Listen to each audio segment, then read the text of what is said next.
নতুন আরো একটি ব্লগে আপনাদেরকে স্বাগত জানিয়ে শুরু করলাম আমার আজকের ভিডিও। এটা হচ্ছে ফ্রাইডে ব্লগ।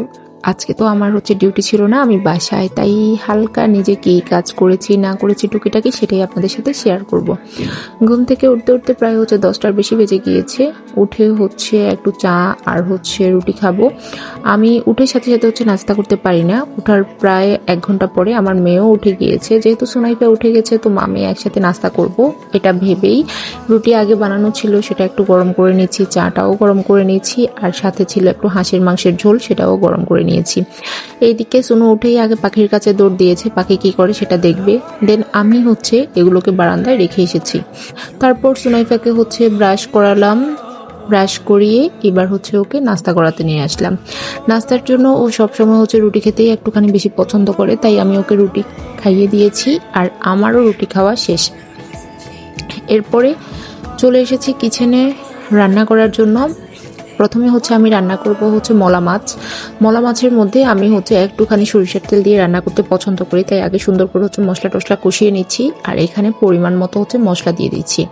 দিয়েছি লবণ, তারপর গুঁড়া মরিচ আর হলুদ গুঁড়া। সবশেষে অল্প একটু আমি দিয়ে দিব এখানে রসুন পেস্ট। এই তো সবগুলো উপকরণ দিয়ে সুন্দর করে নেড়ে চেড়ে যখন মশলাটা কষিয়ে আসবে তারপর কিন্তু আমি মাছ দিব। আর এদিকে আমার মেয়ে, আমি যখনই বাসায় থাকি ও সারাক্ষণ আমার গায়ের সাথে লেগেই থাকবে। আমি রান্না করতে আসছি, ওকে একটু বেডে রেখে আসছি খেলানোর জন্য, কিন্তু আমি যখনই রান্না করতে চলে আসছি দৌড় দিয়ে আমার কাছে চলে এসেছে। তারপর আমি এখানে রান্না করব কাচকি মাছ। সেগুলোকে তো সুন্দর করে ধুয়ে নিয়েছি, ধুয়ে এবার আমি দিয়ে দিয়েছি। প্রথমে অল্প একটু ঝোল দিয়ে ঝোলগুলো শুকিয়ে নিয়ে তারপর একটু বেশি করে পানি দিয়ে সেগুলোর মধ্যেই মাছগুলোকে রান্না করে নিয়েছি। এই মাছটা রান্না করতে কিন্তু বেশি সময় লাগে না। এর মাঝখানে আমি আর একটা তরকারি রান্না করব, সেটার জন্য এখানে মাছের মাথা নিয়েছি। সেটার মধ্যে আগে হলুদ আর লবণ মেখে নিচ্ছি ভাজি করার জন্য। আর আমি এখানে রান্নাবো ডাটার সাথে দিব একটু ডাল।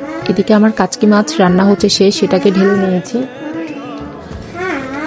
অন্যদিকে একটা পাতিল বসিয়েছি, যেই পাতিলের মধ্যে আমি এখন মাছটা ভাজি করব। আগে একটু বেশি করে তেল দিয়েছি। আর এখানে আমার একটা ময়দার ডো বানানো ছিল, সেটা রয়ে গিয়েছে, যেটা দিয়ে আমি ভাবলাম আজকে ওভেনে কিছু একটা করব। মাছগুলোকে উল্টিয়ে পাল্টিয়ে সুন্দর করে ভাজি করে নিচ্ছি। একদিকে রান্না, অন্যদিকে ভাবলাম যে রুমের কাজকর্মগুলো গুছিয়ে নেই। কাজ করতে আসার পরে শুনলাম সোনু কিছু খাবে, তারপর ওকে একটা এখানে আনার ছিঁড়ে দিয়েছি, দেখি খায় কিনা, কারণ ও খেতে চায় না, সব খাবার ম্যাক্সিমাম টাইমে নষ্ট করে।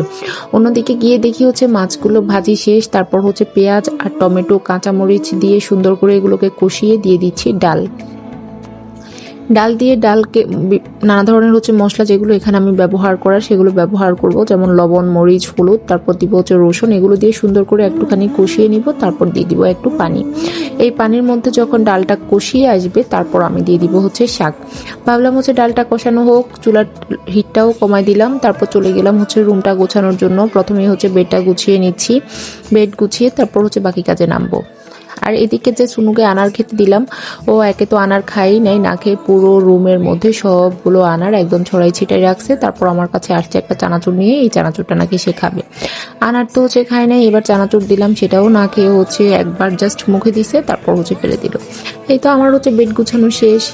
এবার একটু যেগুলো রুমের ভেতরে ফার্নিচার আছে সেগুলো গুছিয়ে নিচ্ছি, কারণ অলরেডি আপনারা জানেন, আগের ভিডিওতেও বলেছি, যেহেতু আমার বাসা রাস্তার পাশে, ধুলাবালির কোনো অভাব নাই। সারাদিন মুছতে থাকলেও এরপরও দেখা যায় ধুলাবালি। যাই হোক, আমার রুম গুছানো শেষ। আমার রুম যখন গুছানো হয়ে যায় তখন আমি অন্যদিকে যাই গুছানোর জন্য। এবার ভাবলাম যে আজকে একটুখানি এটা গুছিয়ে ফেলি সোফাগুলো, কারণ সোফার উপরে সোফার যে কাভারগুলো সেগুলো আছে, ভাবলাম এগুলো পরে ঠিক করব। তার আগে ডাইনিং টেবিলটাও গুছিয়ে ফেলেছি। এদিকে আবার রান্নাও চেক করে নিচ্ছি, মানে একদম শুক্রবার আসলে আমার আর রেস্টের কোনো সুযোগ নেই, পুরো দৌড়ের উপরে।